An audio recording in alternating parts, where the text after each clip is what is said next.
जी सार राणा साहब, आगाज़ आपसे करते हैं। मुझे बताइए सबसे पहले तो इसराइल और ईरान जंग में फातेह कौन, और असल सवाल ये हैं कि क्या जंग बंद हो गई है? देखिए, एक बात यह है कि हमें सबसे पहले देखना चाहिए कि जंग हुई क्यों। सही। आखिर ऐसी क्या चीज हुई कि जंग हो गई? सब चीजें, कुछ ऐसा मसला ही नहीं था। अचानक इसराइल ने हमला किया और फिर अमेरिका कूद पड़ा, तो ये सारा कुछ हुआ क्यों? फिर आप जरा थोड़ा सा नीचे पीछे नजर डालें तो अमेरिका ने 60 दिन की वो मोहलत दी हुई थी ईरान को, और 61वें दिन इसराइल ने हमला कर दिया। ठीक है, तो एक बात तो आपको क्लियर हो गई कि ये अमेरिका की ख्वाहिश के ऊपर सारा हुआ। दूसरी बात यह है कि उनका असल हदफ ईरान का एटमी प्रोग्राम था। जी जी।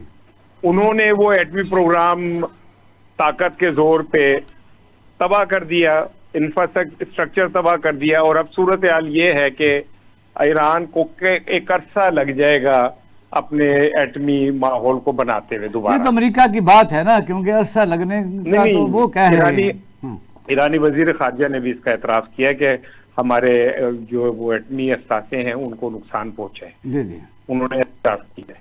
तो ये तो असल चीज थी। अब इसके जब मैं जी जी डेफिनेटली का इकरार किया कि ये चले ठीक है, मैं अपनी प्रोग्राम अपना फिलहाल फॉर द टाइम भी फ्रीज करता हूँ, जिसके बाद उन पर नवाजिशों की बारिशें शुरू हो गई और ईरान अमेरिका चीन से भी इजाजत मिल गई कि आप तेल जो है वो एक्सपोर्ट कर सकते हैं, और वो इक्तिसादी पाबंदियां दी, और ट्रंप को भी बहुत वो बहुत अच्छे लोग हैं।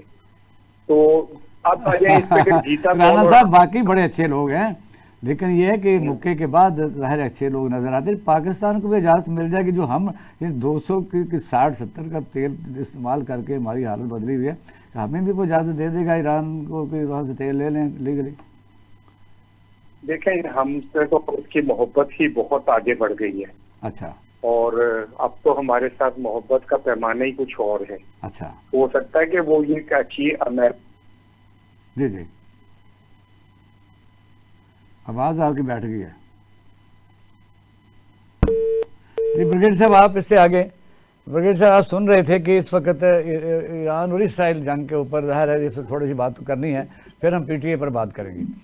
इस जंग में ज़ाहिर है मिस एडवेंचर या बदमाशी कह सकते हैं कि एक मुल्क ने की और किसी की पुष्ट पनाही की वजह से की है, और वो रिटेलिएशन एक अलग बात है, वो तो हक़ दफ़ा है।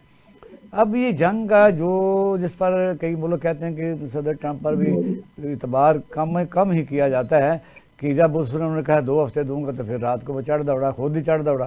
तो ये जंग क्या ख़त्म हो गई है? तो फातेह कौन है या कि कंटिन्यू करेगी? जी thank you very much Shahid sahab. असल में मेरे नुक्ता नजर इस पर बिल्कुल मुख्तलिफ है इंटरनेशनल लेवल पे। ठीक है, मैं इसको जरा ग्रैंड स्ट्रेटेजिक डिजाइन में देखता हूँ अमेरिका का, और वो उसके लिए मेरे 2-3 सवाल होते हैं जो मैं हर अपने जो हमारे साथ मौजूद मेहमान होते हैं उनसे भी पूछता हूँ और आपके ऑडियंस से भी पूछूंगा कि ये इजराइल का जब झगड़ा शुरू हुआ तो इजराइल ने जब गजा पे अटैक किया, उससे पहले गजा से हिजबुल्लाह ने अटैक किया, तो किसने प्रोवोकेट किया उन लोगों को जिनके पास कुछ भी नहीं था सिवाय चंद टनल्स के गजा के अंदर, कि they started to fire missiles on Israel thinking और इंश्योरिंग कि ये रिटेलिएट करे। फिर उसने रिटेलिएट किया और बहुत बुरी तरह रिटेलिएट किया। इसके बाद ईरान बड़ी खामोशी से बैठा हुआ था, तमाम लोग सिर्फ बातें कर रहे थे, स्टेटमेंट दे रहे थे, ईरान तो स्टेटमेंट भी नहीं दे रहा था। तो अचानक वन नाइट उठ के इजराइल जो है वो ईरान के ऊपर अपनी मिसाइलों से बारिश कर देता है।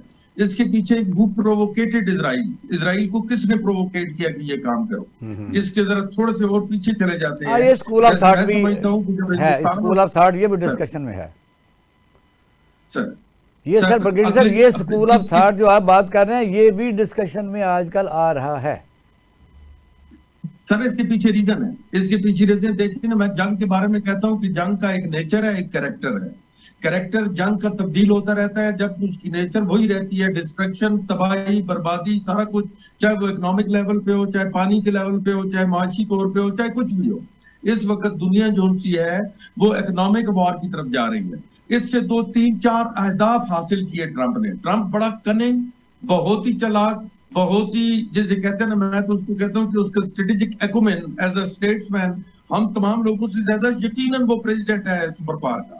उसने थोड़े सा इसके ब्रिगेडियर साहब जरा ना सिस्टम है इस पर ना आप एक मिनट अगर आप रुके तो मैं राणा साहब को जरा लास्ट उनके कमेंट्स ले लूँ। राणा साहब अपना ब्रिगेडियर साहब को बता रहा कि अपना एक प्रोग्राम करें। राणा साहब एक बड़े साहब हमारे सीनियर उस्तादों में हैं। आप अपनी बात कंप्लीट कर लें फिर मैं ब्रिगेडियर साहब की तरफ आ जाऊँगा, क्योंकि उनका स्कूल ऑफ थाट ये है कि ये जंग शुरू क्यों हुई। ब्रिगेडियर साहब ये कहते हैं कि इसके पीछे कॉन्सिक्वेंसेज है हसन अब्दुल्ला के टाइम और इस तरह कई वाक़यात हुए। ईरान की तरफ से कभी मजम्मत भी नहीं हुई और सदर ट्रंप एक कारोबारी आदमी है और जाहिर है उसने अगर ये जंग के बाद सऊदी अरब का दौरा करता, कतर का करता, तो शायद उसे इतने पैसे ना मिलते। वो पहले चक्कर लगा है। आप अपनी बात मुकम्मल करें ज़रा, इस जंग पर के फाते कौन है, असल वजह क्या है? देखिए सर, मैं तो ऑलरेडी आपको अपना ये दे चुका हूँ कि ये जंग सिर्फ और सिर्फ ईरान के एटमी प्रोग्राम को रोकने की कोशिश की और वो उसमें कामयाब हो गए।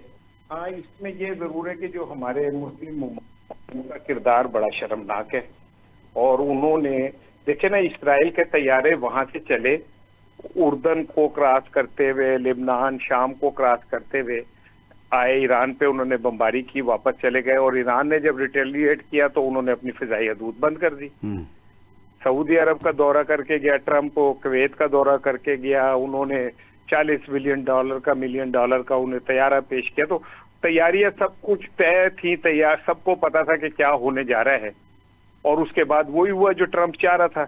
इस वक्त ट्रंप की सूरत हाल ये है कि वो इस दुनिया का वाहिद अकेला बदमाश है। वो जो चाहे कर सकता है, वो जो चाहे कह सकता है।